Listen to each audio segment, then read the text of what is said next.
안녕하세요. 소리의 가치입니다. 구독과 좋아요, 알림 설정 부탁드려요. 오늘의 사연 시작할게요.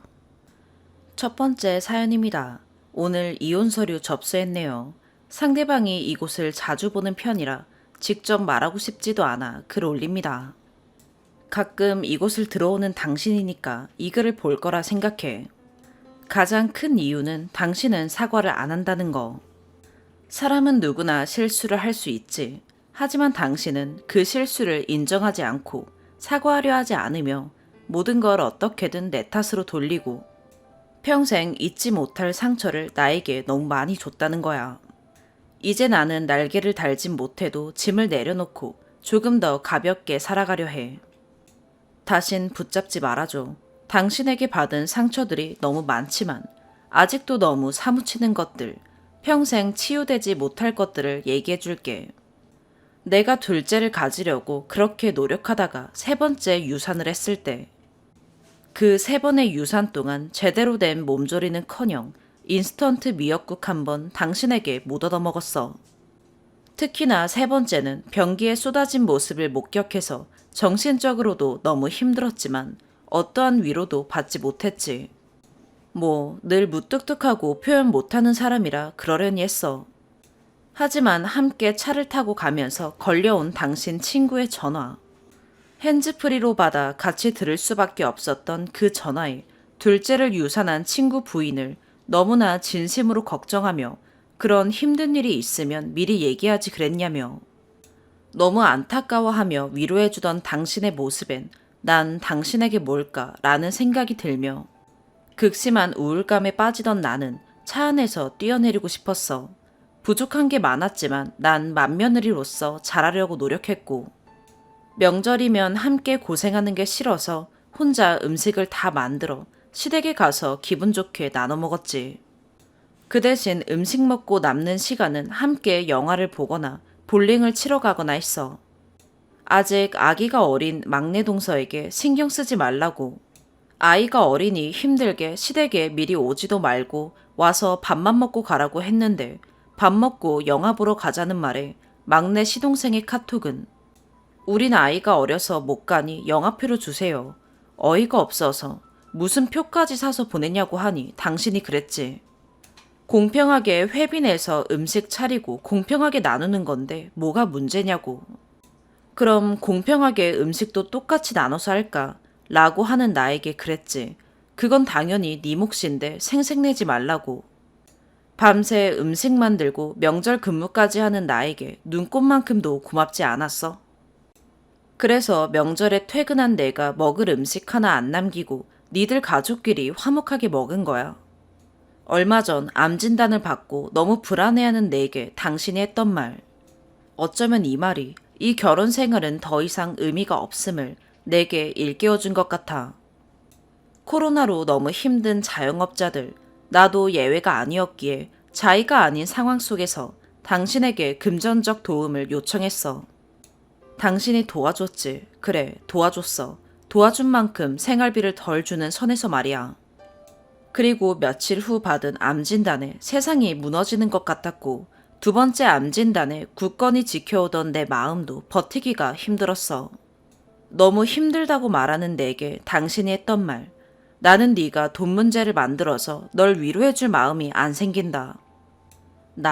나라는 여잔 당신에게 고작 1,000만 원의 가치도 안 되는 사람이었어. 최저 생계비도 안 되는 생활비만 주면서도 내가 아무 일도 안 하고 집에 있는 게 경제적으로 도움이 된다는 말을 아무렇지 않게 하는 당신이었지. 난 내 새끼들하고 먹고 살아야 해서 끊임없이 일해야 했고 당신에게 불평을 하는 대신 공부하고 일했어. 하지만 당신은 그걸 일을 저지른다 라고 표현하더라. 연봉 8천을 넘게 받는 사람이 생활비 150을 줬다면 누가 믿을까? 관리비 30만 원에 핸드폰 요금, 차 기름값, 보험료 나가면 아이들 옷 한 벌 못 사주는 돈. 내가 일해야 내 새끼 옷이라도 한번 사입히고 입에 먹고 싶은 거 하나라도 넣어줄 수 있는 걸. 임신과 육아로 일을 잠깐 쉬었을 땐 친구 결혼식도 돌잔치도 축의금이 아까워 못 가게 했던 당신이잖아. 생활비조차 현금이 아닌 카드로 주고 싸우고 난 뒤엔 늘 카드를 도난 분실 신고를 해 난처했던 적이 한두 번이 아니었지. 결혼할 때 돈 없어서 결혼 반지도 못 나눠 꼈지만 불만 없었어. 그런 쪽은 관심도 없었고 나중에 하면 됐었으니까. 열심히 살면서 집도 마련했고 먹고 살만해서 반지 하나 하고 싶다니까 아직은 사치라고 했던 당신이 막내 시동생 결혼 때 예물할 돈이 없으니 현금으로 싸달라는 당신 동생의 말에 마이너스 통장까지 써가며 예물비를 보내주더라. 나에겐 사치인 것이 누군가에겐 저리도 당연한 거구나 싶어서 서럽게 울었어. 우리 엄마와 밥을 먹게 되면 늘 가던 3,500원짜리 칼국수집. 우리 엄마도 맛을 알아. 좋은 것도 알고. 당신 아버지와 당신 동생들과 가던 그 비싼 뷔페도 갈 줄 알고. 우리 아빠 돌아가시기 전 중환자실에 계실 때 당신은 단 한 번도 먼저 면회 가자고 해본 적이 없지. 내가 가자고 해서 마지못해 한 번 간 그날은 좁다며 밖에 나와 핸드폰으로 축구 경기를 봤고 돌아가시고 병원비 정산할 때 형부나 제부에겐 너무 당연했던 병원비 정산. 그것도 우리가 가장 어렵게 산다며 100만 원도 안 되는 돈만 우리가 내고 큰 돈은 형부와 제부가 다 정산했는데 그 돈이 아까워서 가족들끼리 매달 모으던 돈 3만 원을 2년 동안 안 냈던 당신. 자기네 집 돈은 자동이체를 해놓고 말이야. 쓰다 보니 너무 많은 것들이 스쳐 길어질 것 같아 여기까지만 해야겠다. 이럼에도 불구하고 내가 당신 곁에 있었던 건 당신을 진심으로 사랑해서이고 당신이 내 아이의 아빠이고 내 아이가 아빠를 너무 사랑해서였어. 하지만 어느덧 다 커버린 내 아이가 그러네. 엄마도 이제 행복했으면 좋겠다고. 그만 희생하고 아빠 감정 쓰레기통도 그만하고 다 이해하니까 이혼해도 된다고. 그래서 이혼하려 하는 거야. 마음을 돌리기까지 참 오래 걸렸는데 막상 마음을 다잡고 나니 어쩜 이리 별게 아닌 건지. 이제 우리 다신 엮이지 말자. 내가 지은 죄가 있어 이렇게 살았다면 이 정도면 그 죄값을 다 치르고도 남은 것 같아. 우연이라도 마주치지 않길. 추가. 많은 생각으로 잠이 오지 않아 올린 글에 응원도 주작이라는 욕도 많아 놀랐습니다. 이런 글을 주작해서 남는 것이 무엇이며 왜 그런 소모를 하는지 주작이라 하시는 분들께 묻고 싶습니다. 상대방이 이곳을 가끔 보는 걸 알게 된 건 한 번씩 기사화된 부분을 얘기하다가 자기도 이곳에서 봤다고 얘기하길래 알게 된 겁니다. 그리고 이혼하면 모두 슬프고 힘들 거라 생각하시는 분들, 물론 기쁘고 유쾌하지만은 않습니다. 많은 생각들이 스치죠. 더 일찍 하지 못한 것에 대한 후회도 있고 지금 내가 잘하고 있는 것일까 하는 생각도 들고 무엇보다 아이가 있다 보니 아이를 위한 최선의 선택일까 하는 생각도 듭니다. 하지만 이번엔 아이가 응원해주는 만큼 후회는 없을 것 같습니다. 왜 더 일찍 하지 않았냐고 하시는데 10년 전에 한번 이혼을 하고 반년 만에 찾아와 변하겠다며 용서를 비는 남편을 아이들을 생각해서 한 번 더 믿어보기로 했었습니다. 그리고 몇 년간은 정말 다른 사람이 된 것처럼 행복했고요. 하지만 사람은 쉽사리 변하지 않는다는 걸 다시금 깨달았습니다. 모르겠습니다. 늘 이혼은 싸우면 먼저 언급했던 것도 상대방이고 몇 번 가정법원까지 갔다가 마음을 돌리고 온 적이 있어 이번에도 그럴 것이라 생각했는지 웬일로 상대가 재산분할도 양육권도 양육비도 합의를 해주었고 숙려기간이 지나면 살고 있는 집도 매매하여 마무리를 지을 수 있을 것 같습니다. 이 부분도 시기나 기여도가 법적으로 너무 명확하기에 문제는 없습니다. 결혼 생활 내내 온전히 저의 힘으로 꾸려나가다시피 했던 살림이라 경제적 타격은 그리 크지 않을 것 같습니다. 결혼 생활에 불신이 들면서 공부도 병행해 학위와 자격증도 홀로 서는데 큰 어려움 없도록 준비해 놓은 상태이고요. 이혼 후 연금 부분도 분할 신청할 생각이고요. 주변 도움 없이 당당한 싱글맘으로 아이 잘 키워내려 합니다. 3,500원짜리 칼국수 글을 보시고 네 능력이 없어서 그렇다고 하시는데 제가 능력이 없어서 그랬을까요? 신랑보다 많이 벌 때도 많았고 물론 제가 저희 엄마 여행도 보내드리고 맛있는 것도 많이 사드렸습니다. 하지만 딸된 마음으로 내 남편이 내 부모 존중하는 모습 보고 싶은 거죠. 그래도 마음 좋은 저희 엄마, 그저 난 국수 좋아해. 뷔페에 뭐 먹을 게 있어. 생일 때 국수 먹으면 오래 산다더라. 하시며 드시는 모습이 너무 속상했습니다. 남편이 외도를 하거나 헛돈을 쓰지는 않았습니다. 결혼 초기에는 원가정 분리가 안 돼서 생활비도 잘 안 주고 맹목적인 편들기에 힘들었고, 최근에는 그저 본인의 목표만을 향해 사느라 쌓이는 스트레스를 저에게 풀었던 것. 아이가 커가면서 필요한 아빠의 자리를 등한시하고 양육을 온전히 저에게 맡기다시피 하고 주말 부부 정리를 원했으나 그 또한 반협박으로 회유한 것. 여전히 부부임에도 부부가 아닌 남보다 못한 상대로 저를 대한 것에 지칠 대로 지친 것입니다. 정글에서 언급했듯 가장 큰 사과를 하지 않는 것. 어쩌면 그 사과만 진심으로 잘 해주었다면 더 견뎌낼 수 있었을지도 모르겠습니다. 그래도 이혼 후에도 인연과 이어나갈 만큼 고마운 동서와 시 큰어머니가 있어 잘 버틸 수 있었던 것 같습니다. 힘들었지만 후회는 안 합니다. 사랑하는 내 아이를 얻었고 좋은 사람들과 가족이 되었고 아픈 만큼 성숙해졌으니까요. 사는 동안 많이 부딪히고 힘들었지만 남편으로서 존경하고 사랑한 시간도 많았던 만큼 그 부분에 대한 후회는 없습니다. 아직 50도 안 된 나이에 이제는 조금 더 행복해지고 싶습니다. 제가 원래 초긍정 멘탈이라 잘 웃는데 요즘 들어 부쩍 우울해지는 제가 느껴지더라고요. 이제는 절 놓지 않고 절 위해서 살아보려고 합니다. 수술도 잘 됐고 다행히 초기암이라 추적 검사만 5년간 잘하면 되는 상황입니다.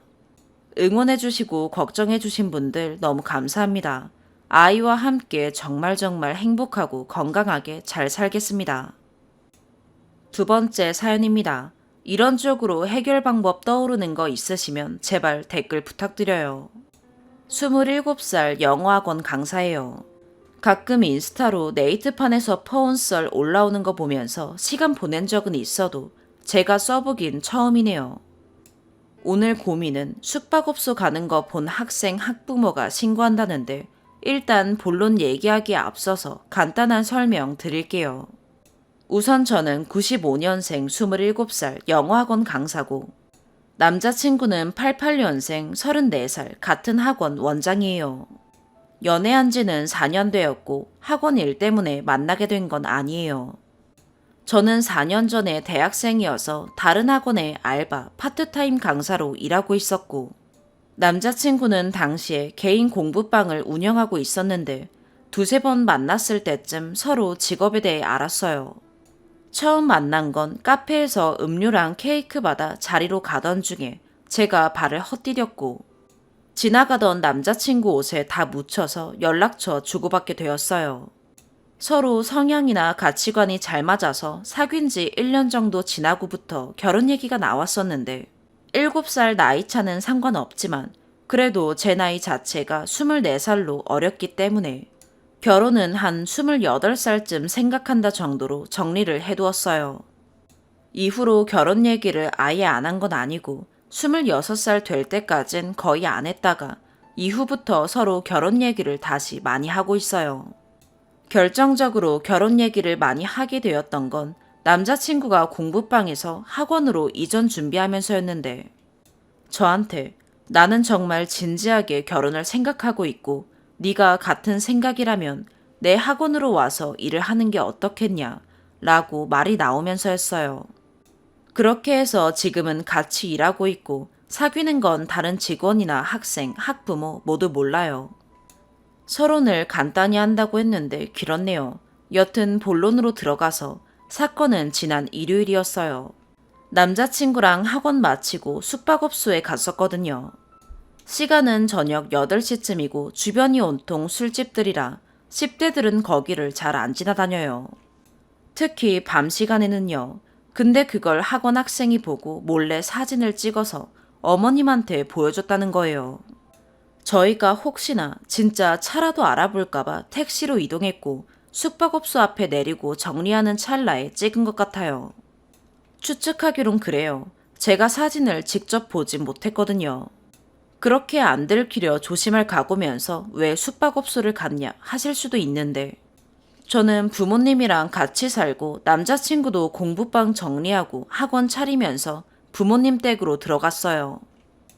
애초에 공부방도 부모님이랑 위아래 집이었어서 혹시 부모님 마주치면 부담스러우니 저는 2번 정도밖에 안 가봤어요. 지금은 오래 만나 결혼 얘기하는 거 아시기 때문에 가끔 식사하고 제가 남자친구에 비해 어리니 이것저것 옷 같은 거 선물해 주시면서 종종 뵙곤 했어요.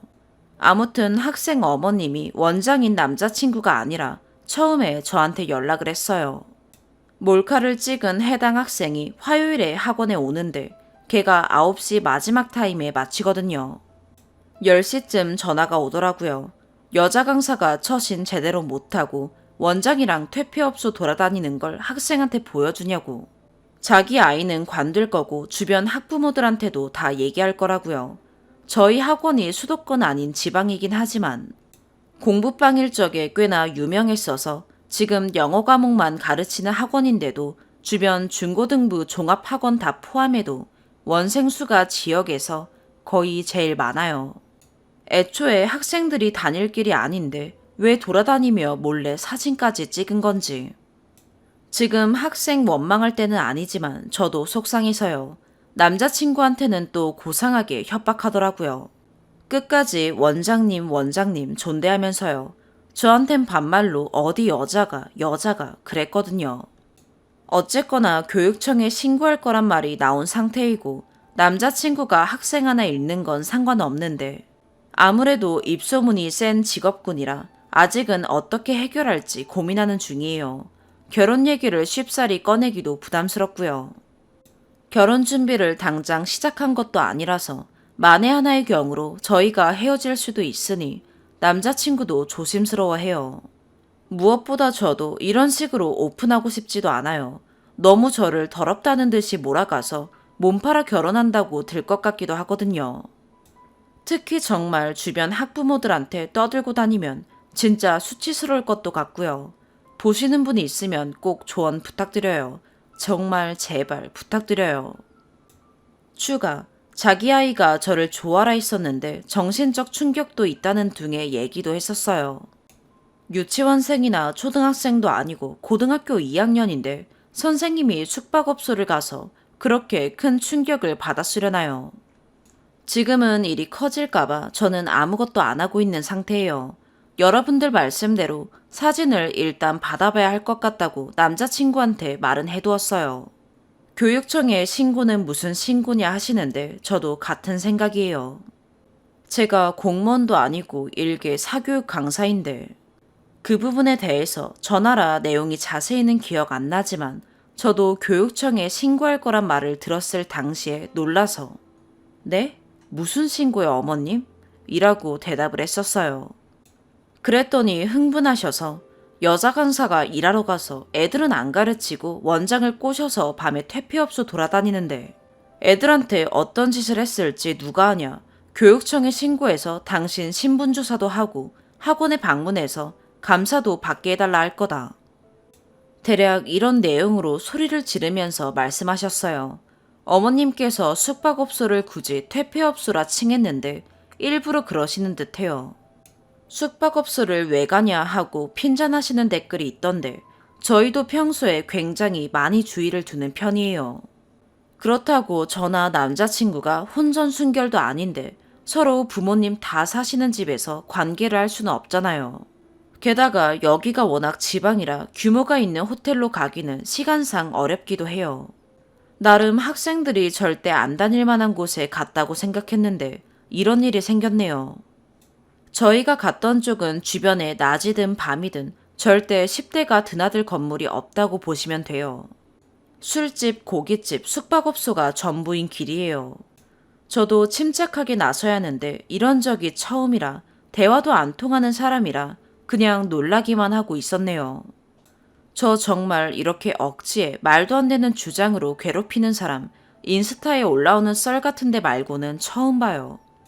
그리고 제가 답답하실 수도 있지만 무엇보다 아무리 결혼 얘기가 오가는 사람이지만 이런 일로 입방아에 오를 생각하니 두려운 마음이 드는 것 같습니다. 세상에 쉬운 일은 없다지만 학생들 보는 일이 참 힘들어지네요. 두 번째 추가, 달아주신 조언들 정말 감사합니다. 마음이 불안해서 하루 종일 댓글창만 봤어요.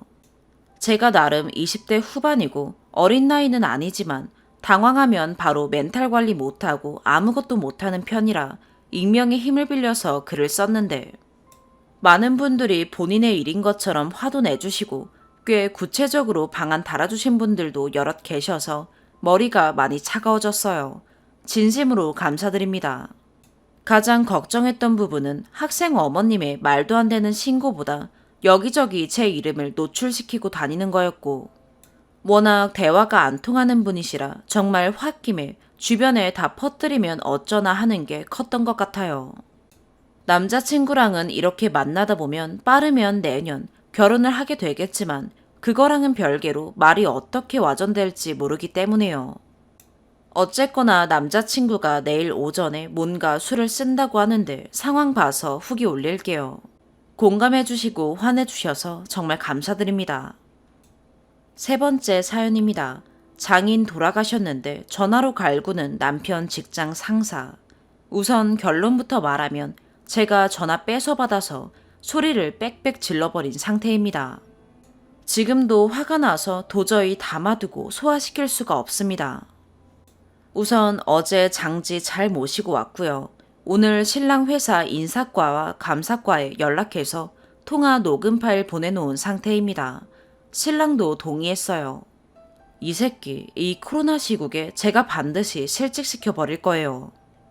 아버지가 갑자기 돌아가셨어요. 정말 황망했습니다.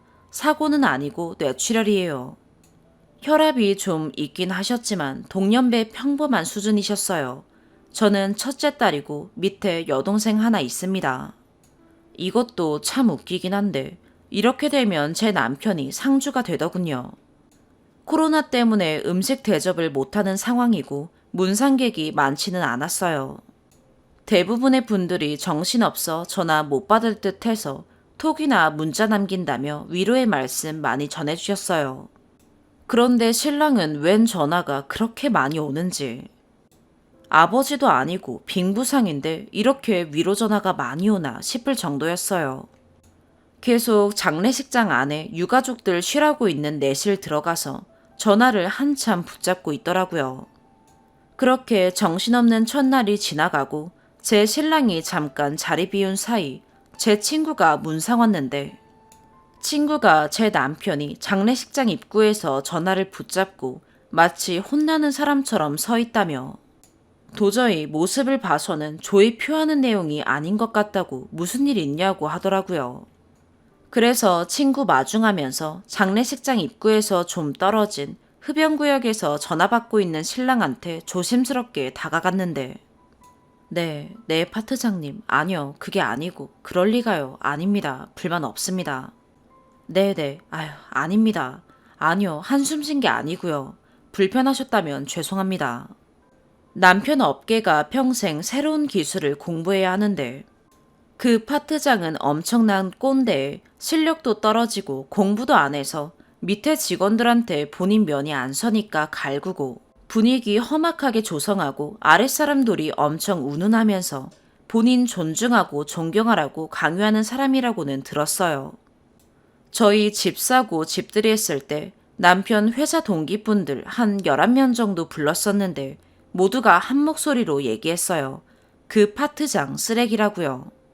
그리고 올해 초부터 저희 신랑도 승진 대상자가 됐는데 이번에 승진하면 파트장이에요. 그렇게 승진 심사 대상자 발표 나자마자 갈굼이 더 심해졌다고 했어요. 왜냐면 그 파트장은 우리 신랑보다 8살이나 많은데 파트장도 재작년에 겨우 됐고 다들 이보다 더 승진은 불가능할 거라는 게 여론이라 저희 신랑을 대놓고 싫어한다고 하더라고요. 그래도 아직은 상사, 그것도 직속 상사니 저희 신랑 진짜 참고 참았는데 아니 어떻게 가족이 상을 당해서 그것도 상주 노릇하고 있는 사람한테 전화해서 저러냐고요. 저랑 눈 마주치고 신랑이 전화를 급히 끊길래 회사에 무슨 일 생겼냐고 물어봤더니 신랑이 아무 일도 없다고, 정말 그냥 하는 말이 아니고 진짜 아무 일도 없는데 말도 안 되는 걸로 꼬투리 잡아가며 저희 신랑한테 일처리 똑바로 안 하냐 전화했던 거죠. 급하게 생긴 집안일이다 보니 마무리를 동료들한테 맡긴 일이 한두 가지 있기는 하나, 그게 회사에 큰 영향을 끼칠 만한 일도 아니었고 동료들도 불만 없었고 실제 아무 일 없고, 왜 네가 하던 A라는 일을 땡책임한테 맡겼느냐, 왜 네 마음대로 일을 배정하느냐, 업무 완전 인수인계도 아니고 상중의 진행 상황 모니터링 정도의 업무입니다. 너 빙부상으로 청원 휴가를 냈으면 증명서 꼭 가져와라. 누가 안 가져간댔나요? 전화 받는데 목소리 깔지 말아라. 네 부모 돌아가신 것도 아닌데 어디서 무게 잡냐. 너 때문에 내가 여름 휴가를 미뤘다. 기러기 아빠입니다. 그리고 그 인간이 있다고 그닥 팀 업무에 도움되지도 않습니다. 이런 가짜는 얘기들로 어제부터 끄떡하면 전화했던 겁니다.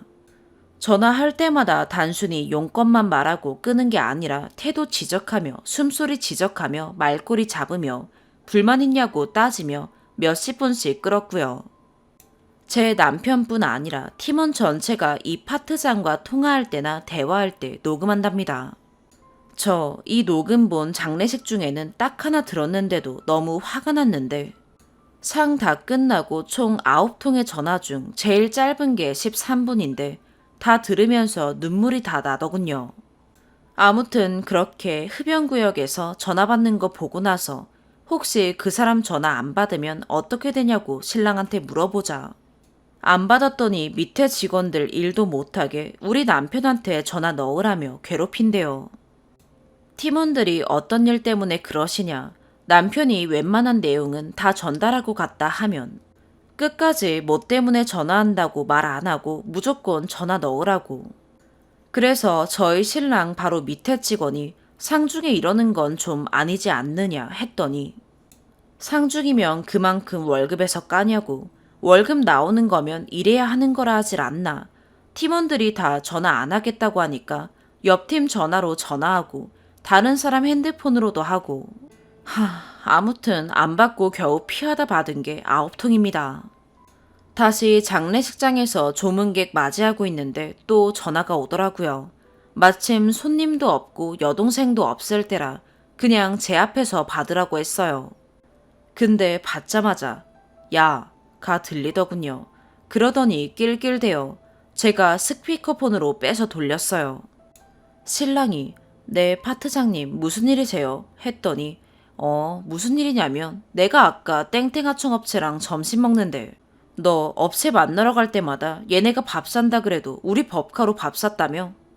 네가 그러니까 땡땡이 우리가 뭐만 하자 그러면 우습게 보고 어렵다면서 빼고 그러는 거 아니야. 하여튼 유도리 없는 새끼. 저 새끼에서 완전 머릿속에서 뭐가 끊어지는 것 같더라고요. 그래서 뭐? 새끼? 라고 육성으로 뱉었어요. 제가 폭발하니까 신랑이 스피커폰 끄고 내실 들어가서 빨리 전화 수습하고 나오더라고요. 저 진짜 뭐 이런 끔찍한 인간이 다 있나 싶어서 실제로 역겨움이 느껴지고 토할 것 같았어요. 그래서 신랑한테 핸드폰 달라고 그랬어요. 내가 갖고 있겠다고요. 저 이런 억지 신랑이랑 결혼하고 8년 만에 처음 부려봤어요. 신랑도 당황하다가 제가 안 굽히니까 결국 줬고요. 그런데 한 4시간 있다가 저녁 7시쯤 됐나요? 또 전화가 오더라고요. 그래서 아무 말 안 하고 받았어요. 또 야야야, 지금 네 덕에 우리 팀 다 야근해. 너 이거 뭘로 보상할 거냐? 그때부턴 제가 뭐라고 했는지 잘 생각이 안 나요. 녹음한 거 듣고 내가 이런 말 했구나 했어요. 여보세요. 당신 요즘 세상이 어떤 세상인데 겁도 없이 남의 집 가장한테 동네 건달도 안 할 짓거리를 하고 있어? 한 번만 더 상중에 내 남편 전화 울리면 내가 네 그 악취나는 아가리 닥치지도 않게 턱을 뽑아버릴 줄 알아. 라고 했고, 뭐라고 하나 들으려고 안 끊고 있었는데 아무 말 없이 한 10초 지났나 끊기더라고요. 그 후로 상 끝날 때까지 2번 더 전화가 왔지만 제가 받으니까 아무 말 없이 그냥 끊었고요. 만약 이 일로 신랑이 회사를 그만두게 된다고 해도 저는 상관없어요. 저도 벌고요. 원하면 대학원도 보내줄 거예요. 이따위 상사 밑에서 이렇게 정신적 괴롭힘 당하며 일하는 동안 몰랐다고 하면 이제라도 알았으니 회사 차원에서 뭔가 조치가 있어야겠죠. 아무 조치도 안 취해주는 회사 클래스면 안 다니는 게 맞다고 생각하고요. 다 안 되면 변호사도 고용할 거예요. 증거는 차고 넘쳐요. 그동안 녹음된 통화 파일만 60개가 넘어요. 신랑 동기들이랑 팀원들도 도와준대요. 제가 이 글을 쓰는 이유는 약간의 응원이 필요한 것도 같고요. 남초 회사들, 대부분 우리 남편들 이런 불합리한 대우 참고 일한다는 것도 아는데 밟힌 채로 끔틀도 안 되면 계속 될 거라는 거 알려드리고 싶었어요. 그만 참으시라고, 권리 찾으시라고요. 4번째 사연입니다. 법적으로도 답이 없어 보이고 어떻게 해야 하는지 도무지 해결책이 없어 글 올립니다. 긴 글이지만 혹시 이런 부분에 대해 조언해 주실 수 있는 분들이 계시다면 꼭 조언 부탁드립니다. 저희 아버지는 지붕공사를 전문적으로 오랫동안 해오셨습니다. 지난 6월 한 주택에서 견적을 보아달라는 연락을 받고 약 1시간 반에서 2시간 거리의 먼 거리지만 방문을 하셨고 돈이 없고 형편이 어렵다고 사정사정하는 집주인 때문에 거의 돈 100만 원 가까이의 금액을 할인해주면서 계약을 하셨습니다. 참고로 현장에서 이 여자가 바로 공사 유무를 결정하지 않았기 때문에 계약서 작성은 하지 못했습니다. 구두상으로 계약하였습니다. 견적 금액이나 공사 진행과 관련된 모든 통화 및 문자 내역은 있습니다. 당시 이 여자는 지붕에서 누수가 있다고 하면서 누수만 잡으면 된다고 하였기에 지붕에서 누수된 부분을 사전에 확인하고 공사를 진행했으며 돈이 없다고 사정사정한 사람이기 때문에 누수와 관계없는 S꼴 지붕은 제외 후 작업하겠다고 전달했고 본인도 오케이 하였습니다. 그런데 공사 당일 왜 S꼴 부분은 공사하지 않느냐며 트집을 잡습니다. 그래서 이 부분에 대해 본인과 직접 통화했던 내역을 들려주었습니다. 그런데 본인은 S꼴이 뭔지도 몰랐다는 겁니다. 몰랐으면 작업 전에 물어보는 게 정상 아닌가요? 본인의 무지함까지 저희가 읽어내야 했나요? 어찌되었든 아버지께서는 이 부분이 누수와 관계없는 부분이라 설명하시면서 경제적인 사정이 어렵다고 하셔서 일부러 이 부분 제외해서 견적가를 낮추었다는 점을 언급했습니다. 이 부분의 작업을 하지 않아도 지붕 누수는 잡아주겠다고 약속하셨고요. 이후 작업은 진행되었습니다. 또한 이 여자는 작업 중간중간 자신의 집 벽면에 페인트 칠을 해달라, 보일러실 누수가 있으니 잡아달라 등 무리한 부탁을 하였습니다. 보일러실 누수는 저희의 분야가 아니라 해줄 수 없으며 페인트 칠도 직접 하시라 했으나 억지스럽게 우겨대는 통에 감정을 상하게 하고 싶지 않아 페인트를 사오면 칠은 해주겠다고 하여 원하는 작업을 공짜로 해주었습니다. 모든 공사가 끝나고 잔금을 입금해달라고 했지만 누수가 잡혔는지 확인을 해본 후 돈을 주겠다고 하여 우리는 작업이 끝나면 당일 결제를 받는다. 하지만 사모님 마음이 그러시다면 일부분 먼저 결제해 주시고 나머지는 며칠 비가 온다고 하니 비를 맞춰본 후 결제해달라 요청하였습니다. 그래서 총 400만 원 가운데 150만 원은 받은 상태입니다. 그런데 며칠 후 연락이 와서 비가 샌다는 겁니다. 그 말을 들은 아버지께서는 당일 바로 2시간 거리를 달려 다시 방문하였습니다. 참고로 이 집주인은 공사 현장에 실거주를 하지 않으며 세입자가 살고 있는 상태입니다. 방문해보니 지붕이 아니라 바닥에서 약 30cm가량 높이의 벽면이 눅눅해 있었습니다. 천장에는 그 어떤 자국도 없었고 지붕에 올라가 확인하였으나 지붕 쪽에서 누수된 부분은 일절 없었다고 합니다. 이 부분을 그 여자에게도 설명하였습니다. 세입자분은 평소에도 이 여자가 공사업체를 불러놓고 결제를 해주지 않는 등의 행동을 해왔다 라고 하시면서 이 같은 행동에 어처구니가 없다는 반응이더군요. 집주인이 이상해 본인도 이 집을 나갈 생각이라고. 전세금 못 받을 것을 대비해 법적인 부분도 미리 알아봐 두었다 라고요. 집주인이 진절머리 나서 집주인 전화번호가 뜨면 아예 전화를 받지도 않는다고 하네요. 이때부터 쎄한 기분이 강해졌습니다. 또 이 여자가 이 집을 팔려고 부동산에 내놓은 상태인데 세입자 말로는 부동산 사장님도 이 상태를 보시더니 본인이 전문가는 아니지만 상식적으로 일반인이 봐도 이게 지붕 누수 때문이란 건 억지스럽다고 하셨답니다. 벽지가 눅눅한 부분은 공사 전에 전혀 언급도 없었으며 이 부분의 누수가 지붕 공사를 통해 잡힐 것인지 물어본 적조차 없습니다. 그리고 처음 이야기했던 지붕 쪽 누수는 공사 이후 잡힌 상태입니다. 처음에는 이 여자도 지붕이 아니라 다른 누수라도 잡아주면 안 되느냐, 돈이 없다고 사정을 하더니 어느 순간 태도를 바꾸어 무조건 지붕 문제이며 책임지고 고쳐주지 않으면 잔금을 주지 않겠다는 겁니다. 그렇게 한 달가량을 끌었습니다. 전문적으로 누수를 잡을 수 있는 업체를 불러서 공사를 하라고 몇 번이나 언급했으나 본인이 견적을 받아보니 120만 원이라고 비싸다고 하더니 이야기한 누수 부분을 공사할 생각도 없고 마냥 시간을 질질 끄는 겁니다.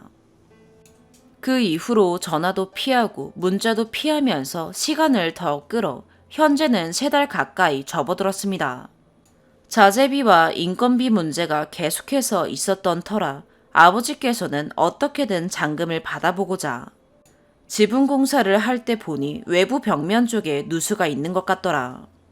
이 공사를 해서 누수가 잡힐지는 모르겠지만 우선 방법이 없으니 이 부분에 손을 봐주겠다. 그러니 잔금을 달라 라고 요청했고 그로 인해 발생하는 인건비와 자재비는 청구하겠다고 말하였습니다. 이후 이틀간에 거쳐 직원들 데리고 방문하여 정확한 용어는 모르지만 외부 벽면에 누수를 방지하는 액을 바르고 말리고 바르기를 거듭하였습니다. 이후 세입자로부터 들은 얘기지만 세입자에게 수시로 전화가 와서 공사를 제대로 하고 있느냐, 몇 번의 액을 칠하더냐, 대충 한 것 아니냐 등 온갖 뻔뻔스러운 소리를 다 했다고 하네요. 자신이 당연히 받아야 하는 서비스인 양 말이지요. 그 이후에 비가 줄기차게 왔으나 계속 전화를 피하다가 몇 주가 지나서야 동일하게 비가 샌다고 합니다. 그래서 더 이상 우리는 방법이 없으니 전문업체를 불러라. 이 부분은 절대 지붕 문제가 아니다. 잔금을 못 주겠다고 우겨대니 어떻게든 받아보고자 우리 분야도 아닌 벽면 작업도 인건비, 경비, 시간 들여가며 했지만 그것조차 원인이 아니라면 우리로선 방법이 없다.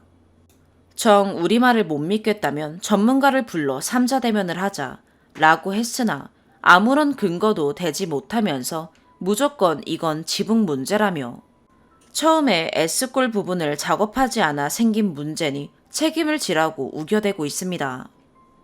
참고로 누수가 있는 방은 S골과 정반대의 위치이며 이 여자 주장대로라면 물이 틈조차 없는 강판을 뚫고 내려갔다가 다시 올라가서 옆으로 이동했다는 건데 어처구니가 없습니다. 아예 대화 자체가 통하지 않고 비논리로 상황을 끌고 있는 상태인데 법적인 부분도 알아봤으나 민사소송을 할 경우 현재 받을 잔금보다 더 많은 비용이 들 것이라 하고 형사소송도 잔금의 일부를 받았으면 크게 의미가 없다고 합니다. 어제는 지붕을 뜯어가라고 해서 그러겠다고. 오늘 지붕 뜯어가고 잔금도 받지 않을 테니 다른 업체에 의뢰해서 새로 지붕을 해보면 이 문제가 지붕 문제인지 아닌지 확인될 것이라고 했습니다. 그런데 자신도 지붕 문제가 아닌 것을 알기 때문에 지붕을 뜯어가면 새로운 공사에 훨씬 더 많은 비용이 나올 것을 염려하였는지 오늘 또 전화가 와서 지붕을 뜯지 말라며 무조건 누수를 잡으라고 우겨대고 있습니다. 거리라도 가까우면 그리고 집주인이 공사 현장의 실거주자라면 가서 어떻게든 계속 독촉을 해보겠는데 전화도 잘 안 받고 대화도 안 통하고 2시간 거리의 공사 현장.